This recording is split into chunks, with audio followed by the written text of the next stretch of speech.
আজ বাজেট পেশ করলেন অর্থমন্ত্রী নির্মলা সীতারামন। আর এই বাজেটে আয়করে বিরাট ছাড়। বাজেটে মধ্যবিত্তের জন্য বড় ঘোষণা অর্থমন্ত্রীর।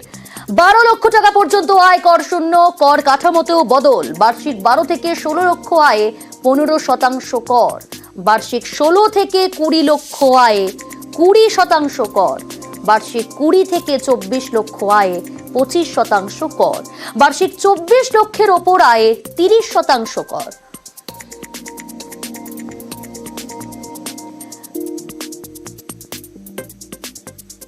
কর ব্যবস্থা সরলীকরণে আগামী সপ্তাহে আসছে নয়া বিল।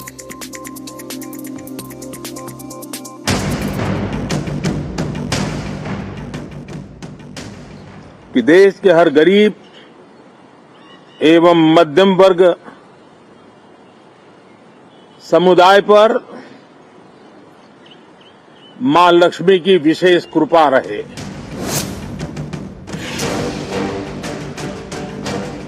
I am now happy to announce that there will be no income tax payable up to income of 12 lakh rupees. কেন্দ্রীয় বাজেটে মধ্যবিত্তর জন্য বড় ঘোষণা অর্থমন্ত্রীর। আয়করে বিপুল ছাড়, মধ্যবিত্ত করদাতার বিরাট স্বস্তি। বার্ষিক করযোগ্য আয় 12 লক্ষ টাকা পর্যন্ত কোনো কর দিতে হবে না। আগে এই সীমা ছিল 7 লক্ষ। আয়ের ওপরে কর, মধ্যবিত্তের বড় চাপ আয়কর। সেই বোঝা অনেকটাই কমিয়ে দিলেন অর্থমন্ত্রী নির্মলা সীতারামন। প্রবীণ নাগরিকদেরও জমানো টাকায় সুদের ওপরে করের ঊর্ধ্বসীমাও বাড়িয়েছেন Nirmala. I propose to rationalize tax deduction at source, TDS, by reducing the number of rates and thresholds above which TDS is deducted.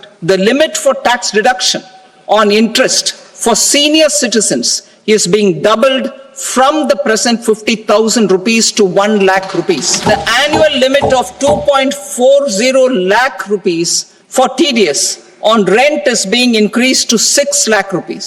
I also propose that the provisions of the higher TDS deduction will now apply only in non-PAN cases.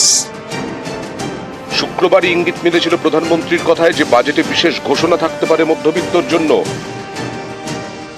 मैं मां लक्ष्मी से प्रार्थना करता हूं कि देश के हर गरीब एवं मध्यम वर्ग समुदाय पर मां लक्ष्मी की विशेष कृपा रहे। এদিন বাজেট বক্তৃতায় নির্মলা সীতারামনের গলাতেও ছিল মধ্যবিত্তকে স্বস্তি দেওয়ার কথা। Personal income tax reforms with special focus on middle class. I am now happy to announce that there will be no income tax payable up to income of 12 lakh rupees. অবশেষে মধ্যবিত্তকে স্বস্তি দিয়ে আয় কর ছাড়ের ঊর্ধ্বসীমা বাড়িয়ে 12 লক্ষ। কর ব্যবস্থা সরলীকরণে এই বাজেট অধিবেশনে আসছে নয়া বিল। নিউজ 18 বাংলা। 12 লক্ষ আয় কর ছাড়ে খুশি মধ্যবিত্ত। কেউ আবার বললেন শুধুই আইওয়াশ। এটা তো খুব ভালো হয়েছে, কারণ এখনকার যে ইনকাম হয়েছে, ইনকামে নর্মালি 7-8 লাখ টাকা, যেটা আগে 7 লাখ টাকা ছিল, সেই ইনকামের হিসাবে এখন 12 লাখ টাকা দিয়েছে। খুবই ভালো কাজ করেছে এটা, গভর্নমেন্টের তরফ থেকে খুব ভালো কাজ, আমি তো বলবো। এটা দেখা যায় তো একদিকে মিডল ক্লাস আমাদের অনেকটাই বিগ রিলিফ, কেন কি আমাদের এটা ট্যাক্স দিতে হচ্ছে না এখন 12 লাখ অব্দি। আর আগে 7 লাখ ছিল, এখন 12 লাখ করেছি। তো অফকোর্স নির্মলা ম্যাম আমাদের জন্য কিছু তো ভালো করছে। এটা তো একটা ভালো মুভ করেছে যে 12 লাখ পর্যন্ত ট্যাক্স ছাড় দিয়েছে। এটা আমাদের পক্ষে কিছুটা সুবিধে হবে, সাধারণ মধ্যবিত্তের পক্ষে ট্যাক্সের ছাড়টা পাবে। সুবিধা তো হতে পারে, এবার সেটা যদি যতক্ষণ না সেই জিনিসটা ক্রিয়েট হচ্ছে ততক্ষণ আমরাও বুঝতে পারছি না। বলা তো অনেক কিছুই হচ্ছে, কতটা কোনটা কার্যকারী হবে কতটা হবে না সেটা যতক্ষণ না ক্রিয়েট হচ্ছে বা সত্যিকারের হচ্ছে ততক্ষণ কিছুই বলা সম্ভব না। এতটা অবধি ছাড় দেওয়ার ঘোষণা হয়েছে, সো নিচের দিকের মানে ইকোনমির যারা, তাদের তো একটা বুস্ট আপ হবেই অবভিয়াসলি। অ্যান্ড ছাড়টা ক্লাসিফাইড হওয়া উচিত আই থিঙ্ক মোর, তাহলে মানে ওপরের দিকের এটা মানে it would be more of an equalising factor যদি সেটা হয়। না, একদিকে ভালো, আবার উল্টো দিক দিয়ে কিছু এর রিটার্ন আবার কিছু নিয়ে নেবে কিনা সেটা হচ্ছে বড় কথা। একদিকে ছাড় আবার আরেক দিকে বাড়বে, কারণ আমরা তো মধ্যবিত্ত, আমাদের ভয় ওখানে যে এদিকে আমি ছাড় দিচ্ছি, দেখা গেল জিনিসপত্রের দাম এমন হাই হয়ে গেল আমাদের পক্ষে কেনা সম্ভব। আয়করে বাড়তি ছাড়, আর এর জন্য কেন্দ্রের পকেট থেকে যাচ্ছে প্রায় 1 লক্ষ কোটি টাকা। কিভাবে এই ঘাটতি পূরণ হবে? কোথা থেকে আসবে এই টাকা? তবে কি ঘুরপথে আমজনতার পকেটেই পড়বে টান? প্রশ্ন তুলছেন বিশেষজ্ঞ থেকে আমজনতা। I'm now happy to announce that there will be no income tax payable up to income of 12 lakh rupees. আয়কর ছাড়ের ঊর্ধ্বসীমা 7 লক্ষ টাকা থেকে বাড়িয়ে 12 লক্ষ টাকা করেছে মোদী সরকার। মধ্যবিত্তকে এই স্বস্তি দিতে গিয়ে বিপুল বোঝা ঘাড়ে নিচ্ছে সরকার। এই বাড়তি ছাড় দিতে বছরে রাজকোষের ক্ষতি হবে 1 লক্ষ কোটি টাকা, অর্থাৎ কর বাবদ এই টাকা রাজকোষে আসবে না। Revenue of about 1 lakh crore in direct taxes and 2,600 crores in indirect taxes will be foregone. অর্থনীতিবিদদের একাংশ বলছেন দেশের আর্থিক অবস্থা খুব একটা ভালো না। এমন পরিস্থিতিতে রাজকোষের উপর এই বিপুল চাপ, এই টাকা আসবে কোথা থেকে? ডিরেক্ট ট্যাক্সের গ্যাপটাকে মেকআপ করার জন্য ইনডিরেক্ট ট্যাক্সের মধ্যে হয়তো বেশি ওরা ভরসা করছে। মানে যারা চাকুরিজীবী, মাইনেজীবী যারা আছেন, ওদের কাছ থেকে যতখানি ট্যাক্স কালেকশনটা মানে পড়বে, ওটার থেকে বেশি গভর্নমেন্ট এক্সপেক্ট করছে যে কনজামশনে বাড়বে। না, একদিকে ভালো, আবার উল্টো দিক দিয়ে কিছু এর রিটার্ন আবার কিছু নিয়ে নেবে কিনা সেটা হচ্ছে বড় কথা। একদিকে ছাড় আবার আরেক দিকে বাড়বে, কারণ আমরা তো মধ্যবিত্ত, আমাদের ভয় ওখানে যে এদিকে আমি ছাড় দিচ্ছি, দেখা গেল জিনিসপত্রের দাম এমন হাই হয়ে গেল আমাদের পক্ষে কেনা সম্ভব। মোদী সরকার বরাবরই ভর্তুকির বিরুদ্ধে সওয়াল করেছে। তাহলে এত বড় ছাড় কেন? অনেকেই এর পিছনে রাজনীতির অঙ্ক দেখছেন। গত কয়েক মাস ধরে বাজারে আগুন, জ্বালানির দামও বেড়েছে। রোজকার খরচ চালাতে গিয়ে হিমশিম খাচ্ছে মধ্যবিত্ত। অসন্তোষ বাড়ছে মোদী সরকারের বিরুদ্ধে। সামনেই দিল্লিতে ভোট, কয়েক মাস পরে বিহারে ভোট। অনেকের মতে মধ্যবিত্তর ক্ষোভ কমাতে মূল্যবৃদ্ধির ক্ষতে কর ছাড়ের প্রলোভ দেওয়ার চেষ্টা করল মোদী সরকার। Income of 12 lakhs will not pay taxes. Inflation is raging. Nothing in the budget to control inflation. Even if some proportion of those people gain a little bit, it'll get eaten up automatically by inflation. কর ছাড় মিললেও কিন্তু সেই ছাড়ের স্বস্তি মূল্যবৃদ্ধি খেয়ে নেবে না তো? এ প্রশ্ন অনেকেরই। নিউজ 18 বাংলা। মধ্যবিত্তের জন্যই বাজেট। আয়কর ছাড়ে বড় চমকের পর নির্মলার প্রশংসায় পঞ্চমুখ মোদী। অর্থমন্ত্রীকে শুভেচ্ছা দিয়ে আর্থিক সংস্কারের বার্তা প্রধানমন্ত্রীর। 140 करोड़ भारतीयों की आकांक्षाओं का बजट है। ये हर भारतीय के सपनों को पूरा करने वाला बजट है। सामान्य नागरिक विकसित भारत के मिशन को ड्राइव करने वाला है। ये बजट सेविंग्स को बढ़ाएगा, इन्वेस्टमेंट को बढ़ाएगा, कंजम्पशन को बढ़ाएगा, ग्रोथ को भी तेजी से बढ़ाएगा। मैं वित्त मंत्री निर्मला सीतारमण जी और उनकी पूरी टीम को जनता जनार्दन का बजट, पीपल्स का बजट, इसके लिए बहुत बहुत बधाई देता हूं। आमतौर पर बजट का फोकस इस बात पर रहता है कि सरकार का खजाना कैसे भरेगा, लेकिन ये बजट देश के नागरिकों की जेब कैसे भरेगी, देश के नागरिकों की बचत कैसे बढ़ेगी, ये बजट इसकी एक बहुत मजबूत नींव रखता है। কর্মসংস্থানের দিশা কই? তৃতীয় মোদী সরকারের প্রথম পূর্ণাঙ্গ বাজেটে এই প্রশ্ন অমিত মিত্রর।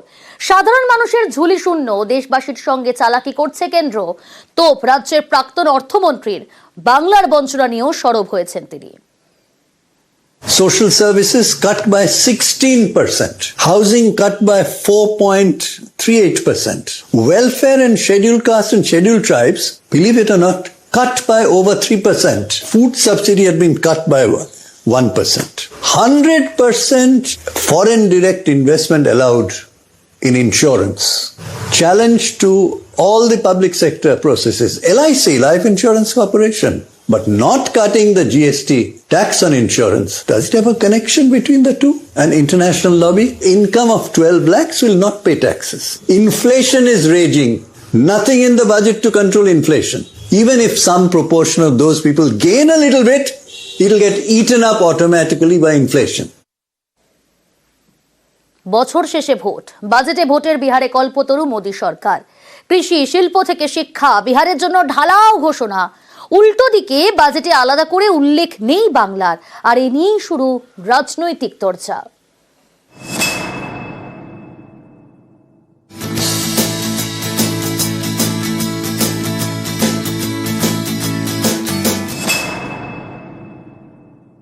বিজেপির 12টা সাংসদ রয়েছে, বাংলাকে কিচ্ছু দেওয়া হয়। বাংলা দীর্ঘদিন ধরে বঞ্চিত, আজও বঞ্চিত। আপনি 61টা রেল প্রজেক্টে আপনি অ্যাডিকুয়েট ল্যান্ড আপনি প্রোভাইড করেননি। বিহারের ক্ষেত্রেও জমি তারা প্রোভাইড করেছেন।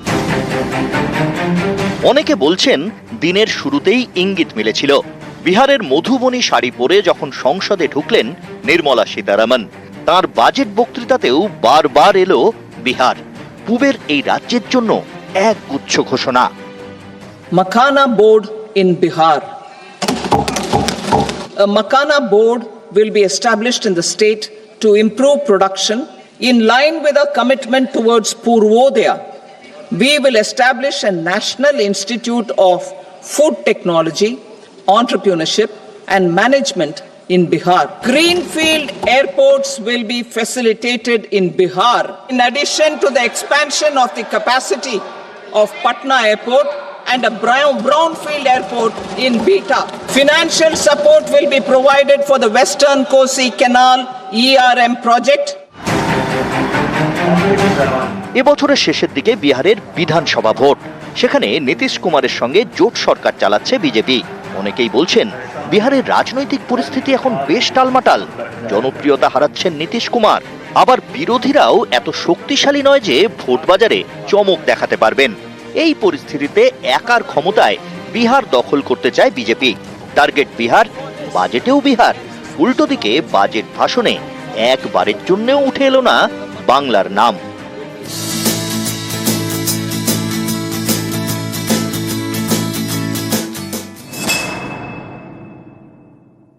বিজেপির 12টা সাংসদ রয়েছে, বাংলাকে কিচ্ছু দেওয়া হয়। এবং এই যে 12 জন সাংসদ রয়েছে, কেউ কোনোদিন প্রতিবাদও করবে না।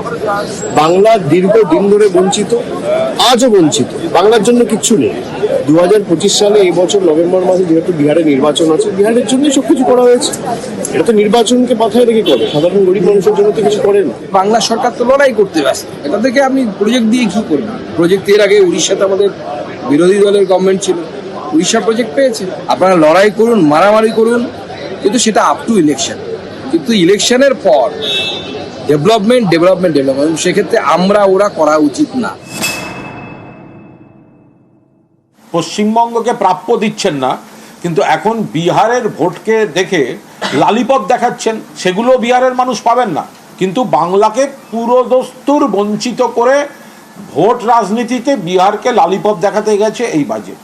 এই বাজেট নিম্ন মধ্যবিত্ত মানুষের বাজেট, কর ছাড় দেওয়ার বাজেট, শিল্পায়নের বাজেট, বিভিন্ন ইন্ডাস্ট্রি, বিশেষ করে পশ্চিমবঙ্গে যে কটন ইন্ডাস্ট্রি আছে, এই বাজেট তাদের জন্য বাজেট তৈরি করা হয়েছে। এই বাজেট তো কোনো প্রদেশের বাজেট হয়নি।